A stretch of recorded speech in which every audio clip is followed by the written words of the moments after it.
Assalamualaikum warahmatullahi wabarakatuh. Alhamdulillahilladzi bi ni'matil iman wal islam. Asyhadu an la ilaha illallah wa asyhadu anna sayyidina Muhammadan abduhu wa rasuluh. Rabbi shrah li sadri wa yassir li amri wahlul 'uqdatam min lisani yafqahu qawli. Amma ba'd. Kepada seluruh pemirsa yang dirahmati Allah oleh Allah Subhanahu wa taala, alhamdulillahirabbil alamin, kita patut bersyukur karena kita masih diberikan kesempatan untuk menemui Ramadan yang suci, Ramadan yang mulia ini.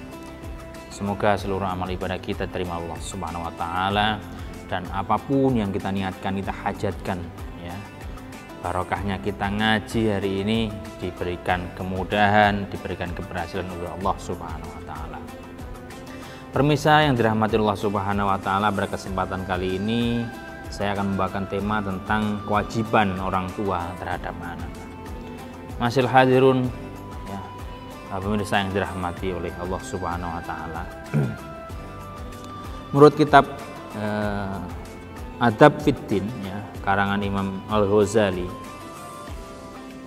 adab orang tua terhadap anak, yakni satu, membantu berbuat baik kepada orang tua, tidak memaksa berbuat kebaikan melebihi batas kemampuannya, tidak memaksakan kehendak mereka dia saat susah, tidak menghalangi mereka taat kepada Allah.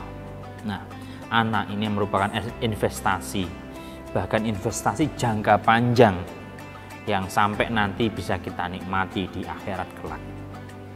Suatu contoh ketika jenengan punya anak pinter, tapi akhlaknya tidak baik, akhlaknya tidak sesuai dengan tuntunan yang Kanjeng Nabi Muhammad SAW, tentu juga panjenengan tidak akan bisa menikmati anak-anak tersebut. Anak juga merupakan, ya, nanti yang bisa menolong kita, karena idza mata bnu Adam, ketika kita sudah meninggal, ya, ingqata amaluhu, bahwa semua amal-amal kita terputus, kita sudah nggak bisa ngapa-ngapain. Illa min salasin, kecuali tiga. Aw ilm yuntafa'u bih, yaitu salah satunya adalah ilmu yang bermanfaat. Kalaupun kita tidak punya itu, ya, kita bisa pilih yang ketiga, yaitu adalah awaladun soleh yat'ulah, yaitu anak-anak yang soleh, ya, yang tentu mau mendoakan kepada orang tuanya. Pemirsa yang dirahmati Allah Subhanahu wa taala, itulah tadi saya bilang bahwasanya anak itu adalah investasi jangka panjang yang bisa kita rasakan kenikmatan bahkan kalau kita sudah pindah ke alam barzakh.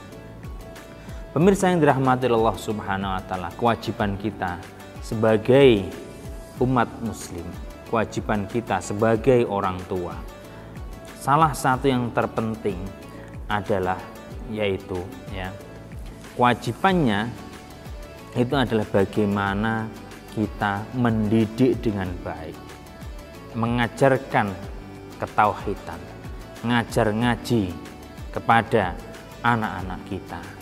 Karena tentu ketika kita nanti sudah pindah ke alam barzakh, kita sudah dihisab oleh Allah.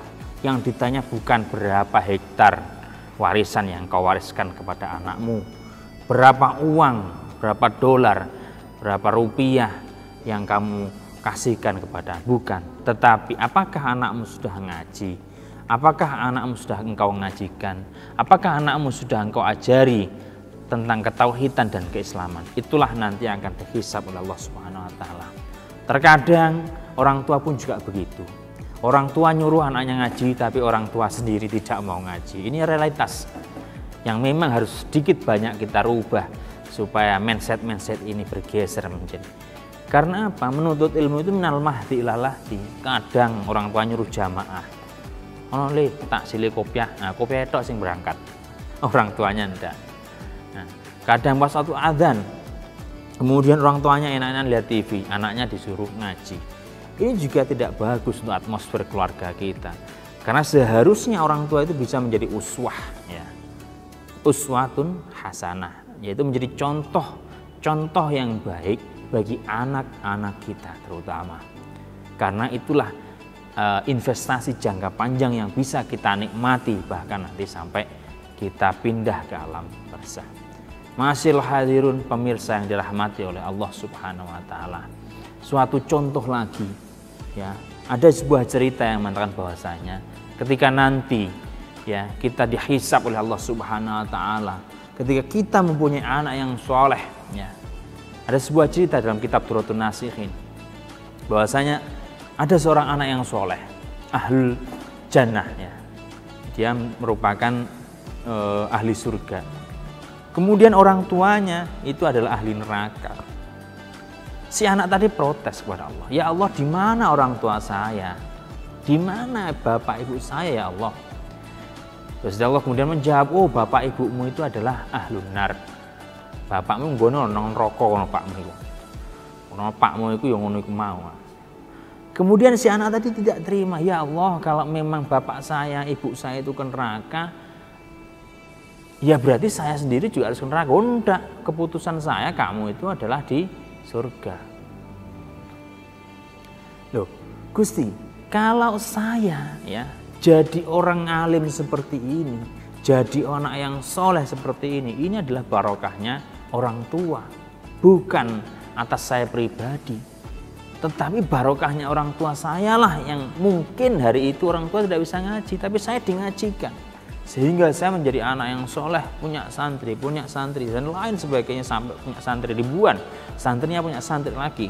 Sehingga dia punya amal jariah yang sangat luar biasa, sehingga tercatat sebagai ahlul jannah. Loh, tapi orang tuamu itu jatahin nang neraka, bukan ke surga. Gusti, saya tidak terima. Pokoknya orang tua saya harus masuk surga karena wasilah beliaulah, ya, saya menjadi ahli surga.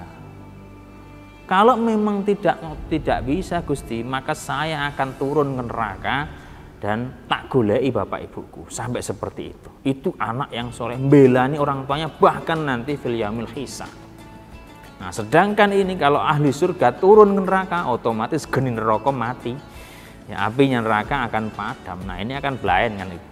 Akhirnya wis malaikat sudah ini orang jabung ini kalau nggak dituruti bahaya ini. Akhirnya kemudian si anak tadi mau nyemplung ke